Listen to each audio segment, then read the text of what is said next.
Pushkin. Hey, it's Jake. Before we get started, I wanted to let you know that the entire season of Deep Cover Never Seen Again is available right now for Pushkin Plus subscribers.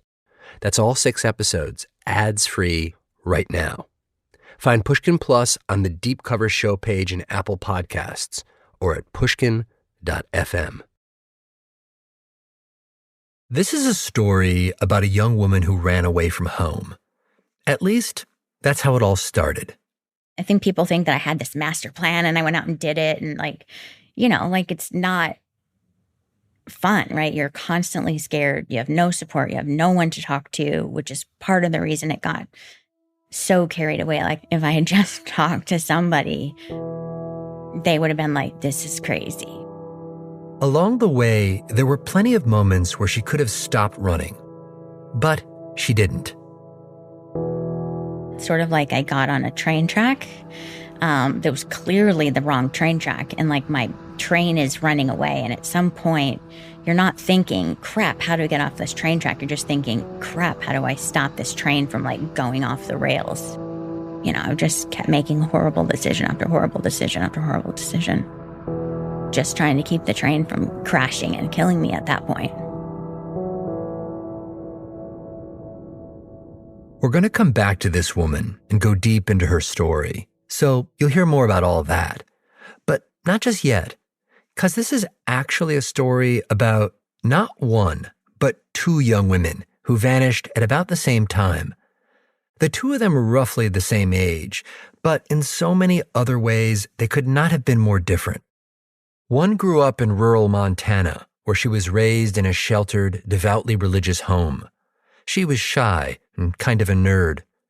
The other was a kind-hearted free spirit from South Carolina.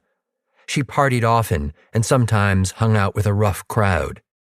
They both disappeared in 1999. Their families searched for them, but didn't find many clues.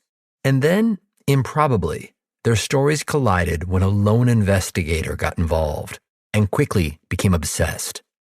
I think of a situation as a sweater. So sometimes you have a loose thread and you pull the thread and you get a knot. And sometimes you pull a thread and it just keeps unraveling and you just keep pulling and pulling and pulling. This investigator was convinced that the fates of these 2 young women, the free spirit and the nerd, were linked. And that by solving one of their cases, he might also solve the other. Not just that, he suspected that one of them was a master of deception, a highly trained chameleon who conned her way into the Ivy Leagues. He began an investigation that ultimately drew in the Secret Service, the U.S. Marshals, and the Justice Department. The media soon got wind of this. Allegations of murder, fraud, and espionage swirled. Eventually, a nationwide manhunt got underway. All because of this one investigator and his hunch. Now, given the gigantic scope of all of this, you might think that our investigator worked for some big city police department, or a fancy federal agency, or maybe even an international outfit like Interpol. Nope. He was a small-town cop who'd just become a detective. He didn't have a partner, or, for a while, even a computer. But he was doggedly stubborn, almost perversely so. I just pulled a thread and it just kept going and going and going till the whole thing unraveled. I get it. I love pulling on threads. As a journalist, I've done this so many times. Pulled and pulled until I've lost track of what I was originally looking for, or whether it was worth it. And sometimes, most of the time in fact, it's not. But every once in a while, there's a set of facts that's so irresistibly curious that I just can't let go. And I suppose it doesn't matter whether you're a journalist or a detective or just a nosy neighbor. So many of us believe that great mysteries lurk in the periphery of our lives. So when we find an especially curious thread, we keep pulling, because we won't be satisfied until we've unraveled it all.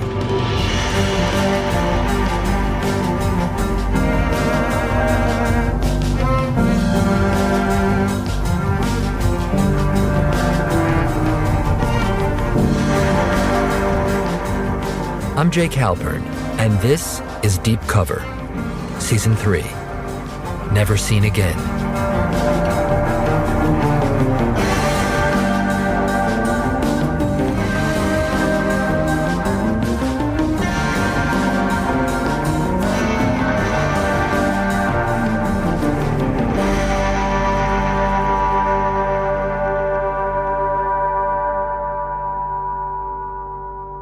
Episode 1, The Dark Corner.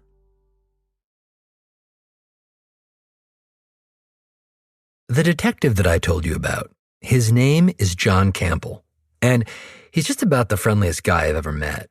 He has wispy brown hair and a boyish grin. He wears a pair of those wraparound sunglasses that dads always wear at Little League practice. He's also got this goofy and totally lovable laugh that he breaks into all the time. So, not an old-timey lawman. In fact, one of the first things that he tells me is that he doesn't care for guns. When I retire, I can't wait to put this in a drawer. I mean, it's a thing I bang my elbow on all the time. So it's not about carrying a gun. I carry a gun because we have to. I'd rather be like Andy Griffith and just be sheriff without a gun. I met John down in Travelers Rest, South Carolina, where he lives.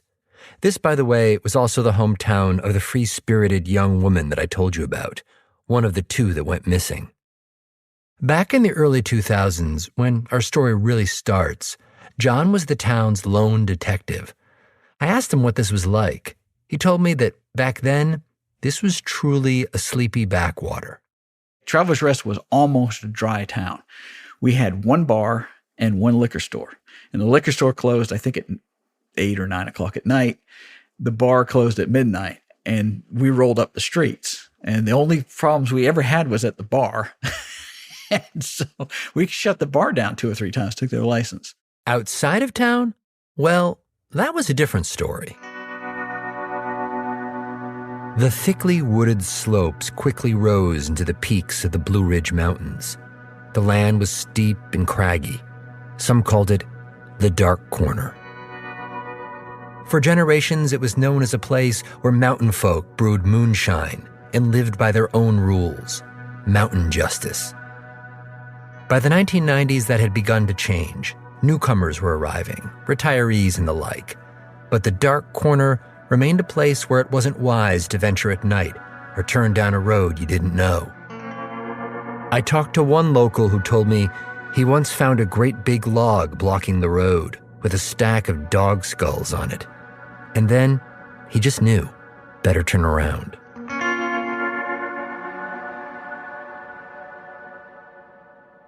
John says that occasionally the mountain folks would just show up at John's office. You'd hear this roar of a truck would come in and people would pile out and they'd say, "We're looking for the law," and mountain justice had failed and they had to come into town to find some law enforcement. For the police and Travelers Rest, the key was basically to secure the town's perimeter. So I called Travelers Rest the circle of wagons. So we had 7 square miles that was like a circle of wagons in our little town, and we kept all the crime out of our little circle out into the county, pushed it out. Wait, so your job was basically just like make sure that the criminals stayed out of the circle? Yeah, pretty much. Did you ever like tell guys like not in here? You're on the. Oh yeah. What did you say to them? This is our town. You out. Take that up the mountains. John says this strategy, it worked. Not much happened in the way of major crime in Travelers Rest. But then, one day, something rather sinister happened in this small town. Something that broke the humdrum rhythm of daily life. A 20-year-old girl went missing. Her name was Brooke Henson. She vanished from within the town's limits, inside the circle of wagons. And her disappearance would ultimately send John Campbell on an epic quest. It would become a huge case, a national case, and John, the small-town detective who hated carrying a gun, would be at the center of it all. The day before Brooke Henson went missing, John Campbell says he saw her on the street totally by chance. It was July of 1999. John wasn't a detective at the time. He was still just a patrolman, making the rounds. He remembers that day crisply, and he recounted it to me while we were driving around town together in his truck. When I saw Brooke, she was walking down this street here, close to her house, and she turned around and looked at me. Right about right here is where I saw her. And so that's her house, where that sign is. That's her driveway. The street that we're on, where Brooke used to live, is shrouded in thick, tangled vegetation. The woods thrum with the buzz of cicadas. We pull up to Brooke's old house. This is the front of the house. As you can't see it. I mean, it's completely overgrown. Was it always this overgrown? The front was grown up, but it was no. You could see the house and everything, but you can't even tell there's a house in there. Yeah, I mean, it looks like Boo Radley's house from To Kill a Mockingbird. Yeah, it's almost abandoned looking now. John didn't really know Brooke, but other people who did described her to me as easygoing, kind, free-spirited. She shopped at thrift stores, wore Doc Martens and flannels. She was a huge fan of Nirvana. She dropped out of high school, and in the summer of 1999, she was still living at home with her parents. Now, I've gone through a bunch of accounts of what happened the night she went missing, including the original police report, which was basically a statement from Brooke's mom. But there's not a whole lot that we know for sure. What we do know is that she disappeared early on the morning of July 4th. There'd been a party at Brooke's house that night. Her boyfriend, a guy named Ricky Sean Shirley, was there. And apparently, the two of them were fighting. According to the police report, at 2:43 a.m., Brooke told her mother, quote, "I'm getting out of here." Her mom told her it was too late to wander about. Brooke replied, quote, "I'm not going anywhere. I'm just seeing what he'll do. I'm messing with Sean." Brooke then left the house. She set off into the night. She never came home. In the morning, Brooke's mother found a note on her bed. It was intended for Sean, her boyfriend. It read, "I'm walking. Follow me if you care."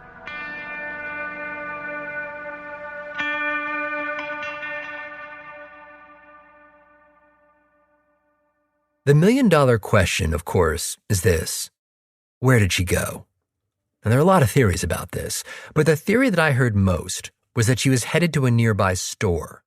Apparently, Brooke went there from time to time to get cigarettes. This is the store where she was headed, by the way. The store right here behind us.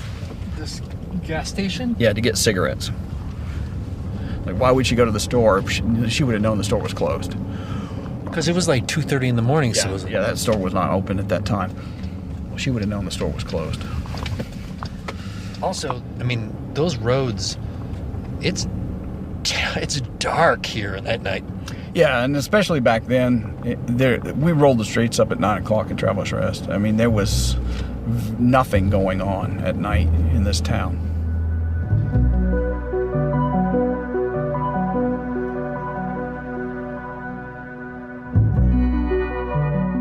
The whole thing was more than a little mystifying. How does a young woman vanish off a small town street in the dead of night en route to a store that's not even open? Even the note that she left was enigmatic. "Follow me if you care." Brooke's parents are both deceased now, so I couldn't talk with them. Instead, I had to rely on what few clues I could glean. Brooke's mom did file a report with the police the day after she went missing. But at first, the police didn't do much.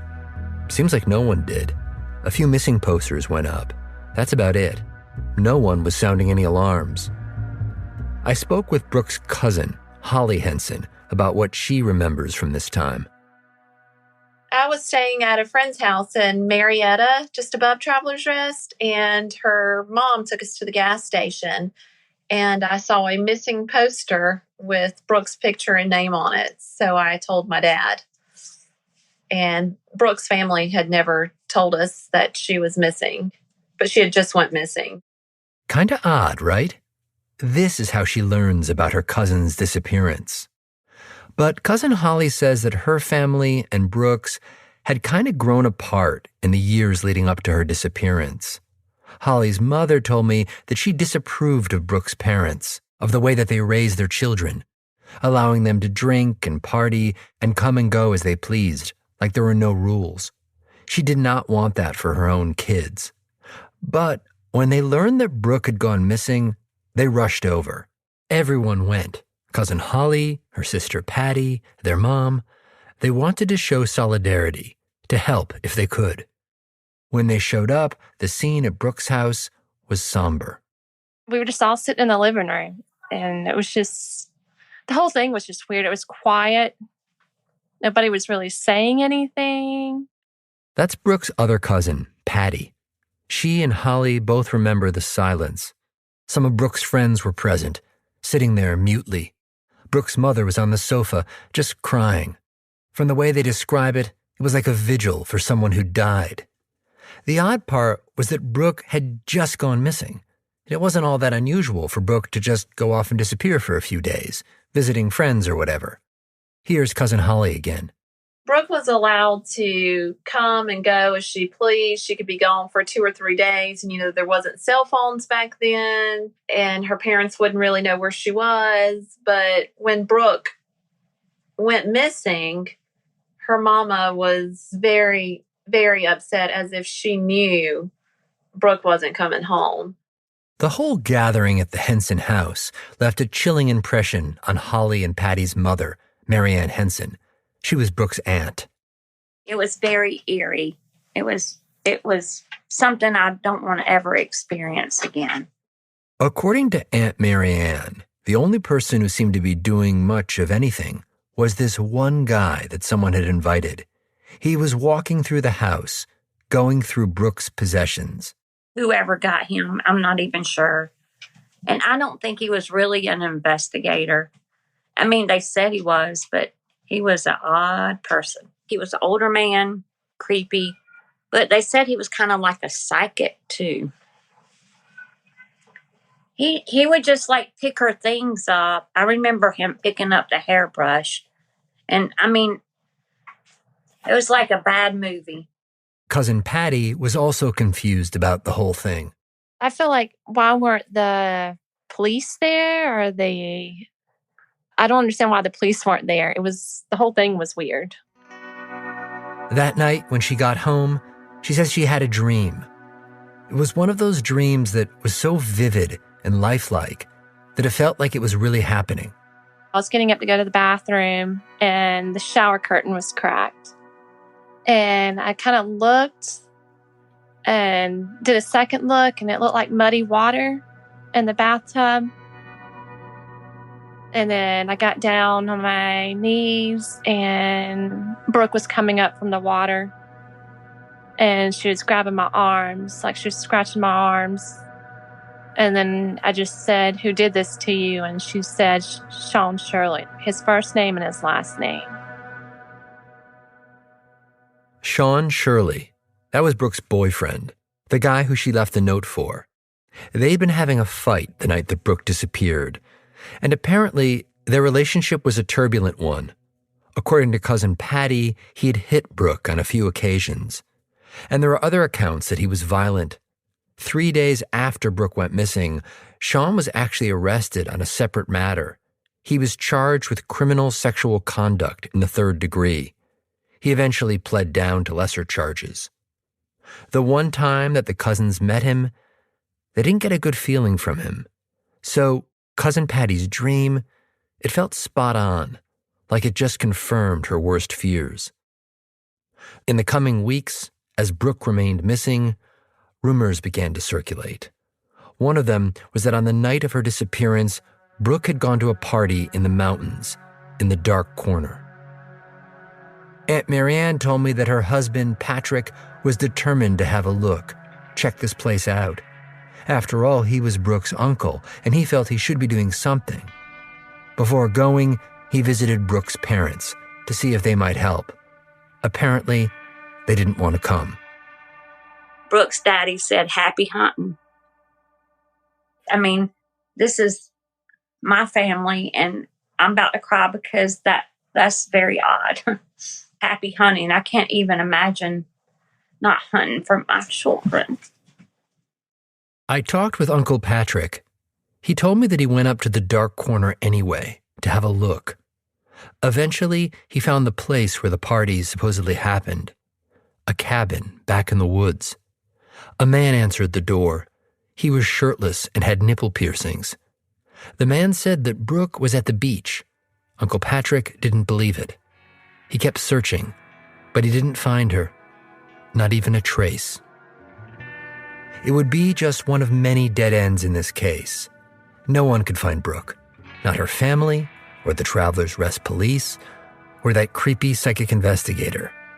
She was gone.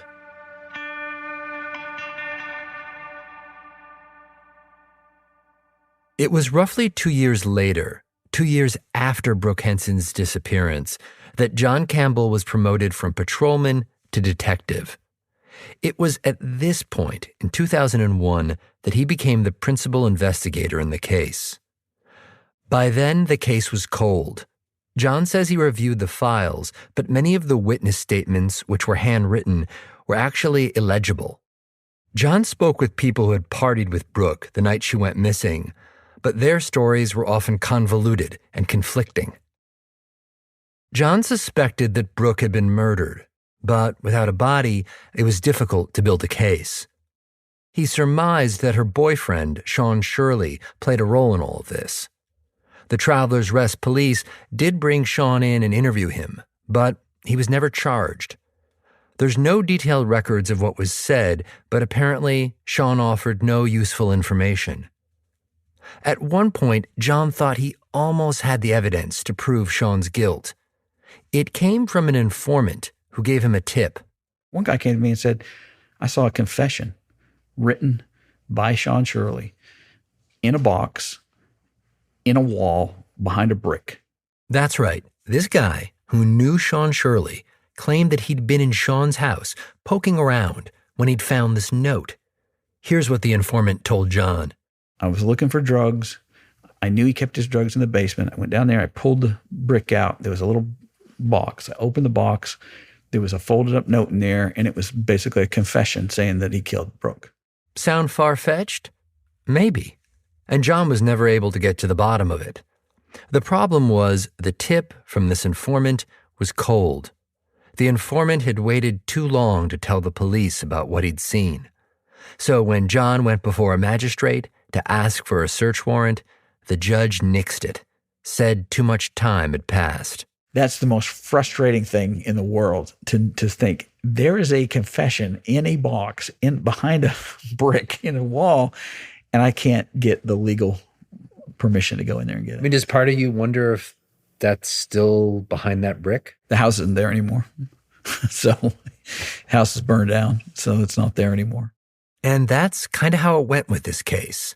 There were these promising moments, but they never seemed to pan out. There were times when John got these tips that Brooke actually was alive. There were sightings, people who claimed they'd seen her. After all, Brooke's face was on a whole bunch of missing posters. It was always some kind of vague sighting that, I saw her at a phone booth at the Outer Banks or something like that. How do you follow up on something like that? There's nobody there now. But it was just enough to give the family a spark of hope, and it would give just enough question as to whether or not she was actually dead. And then one day, in June of 2006, almost 7 years after Brooke Henson had vanished, John got a big break. It was a phone call from a state law enforcement official. He said, I think I found your girl, and she's alive. She's in New York. And I said, really? More on that after the break.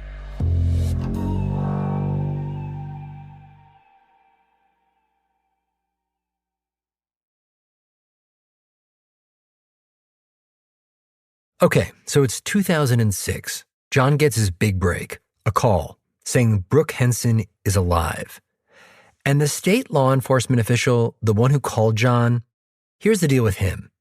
He was a point of contact in this case, worked for the state of South Carolina, and his name and phone number was on one of the Brooke Henson missing posters.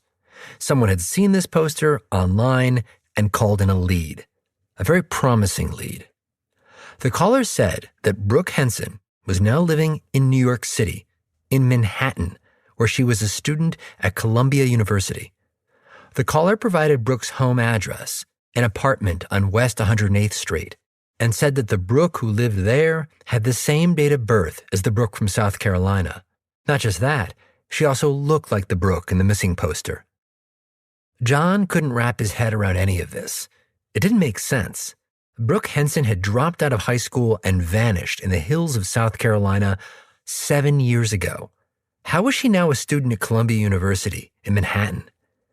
The only thing that John could think of was that this was some kind of elaborate stunt, and that when he tracked down this woman, this Columbia student, she'd explain everything.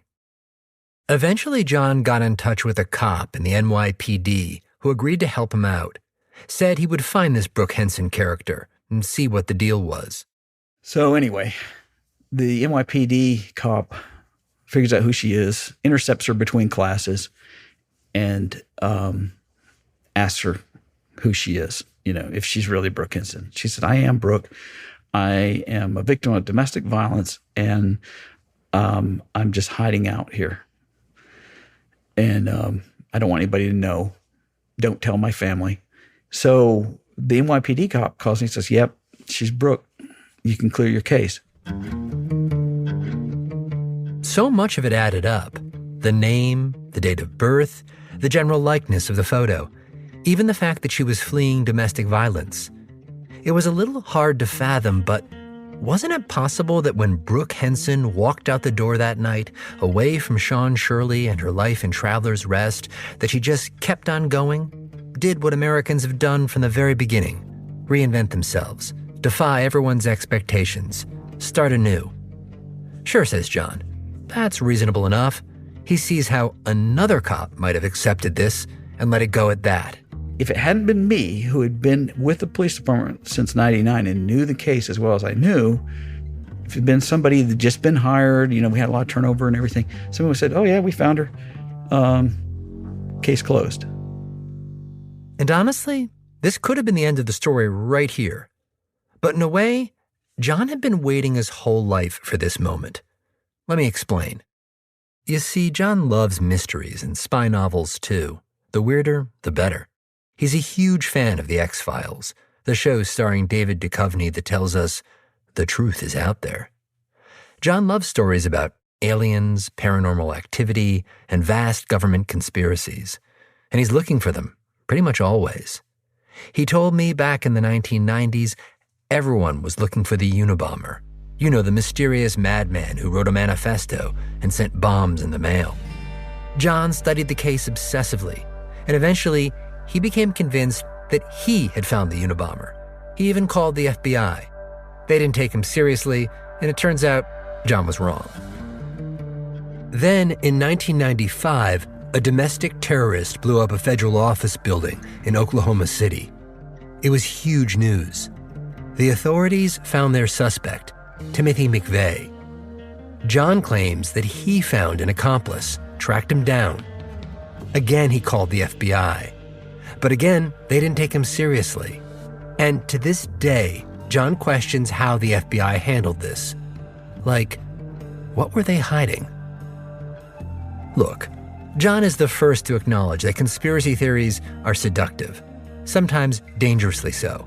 I've known people who are absolutely consumed by a conspiracy theory, and you can look at them and like, that guy's nuts, John, some people might think that about you. Yeah. Oh, they do.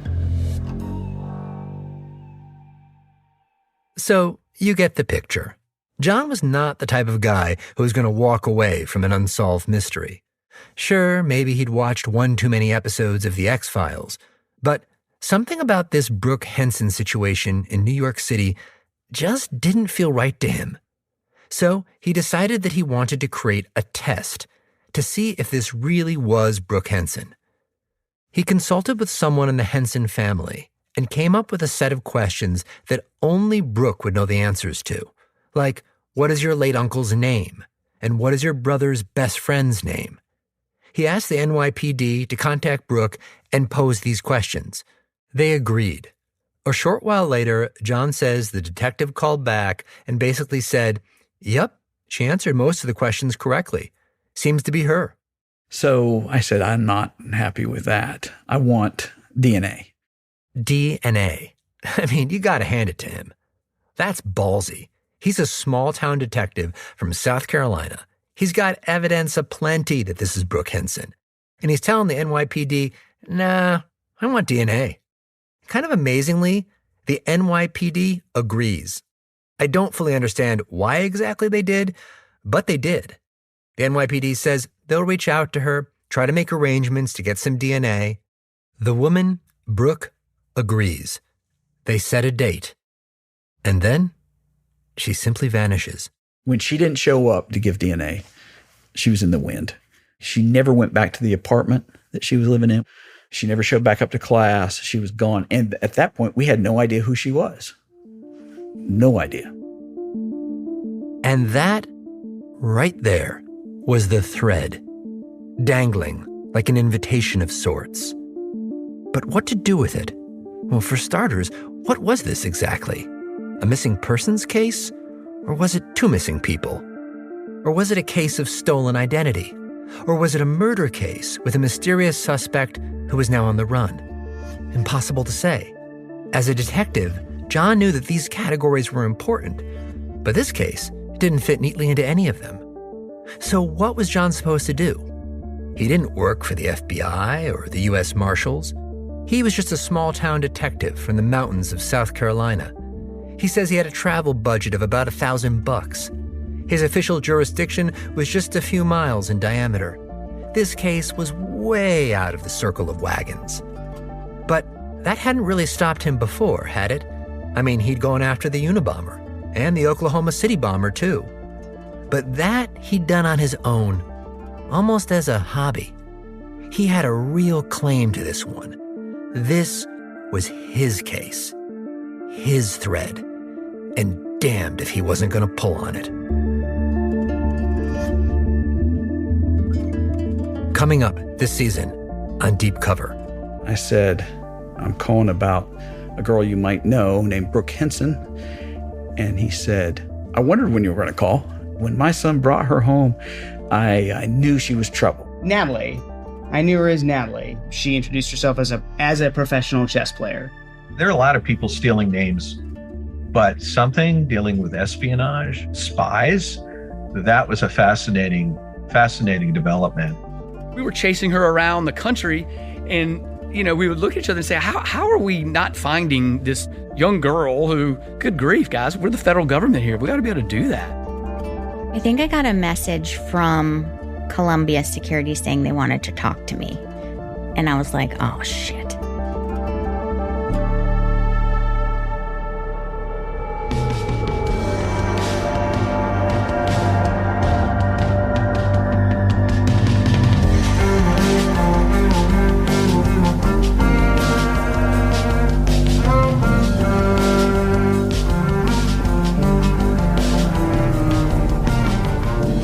Deep Cover is produced by Amy Gaines and Jacob Smith. It's edited by Karen Shakurji. Mastering by Jake Gorski. Our show art was designed by Sean Carney. Original scoring and our theme was composed by Luis Guerra. Fact-checking by Arthur Gompertz. Special thanks to Mia Lobel, Greta Cohn, and Jacob Weisberg. I'm Jake Halpern.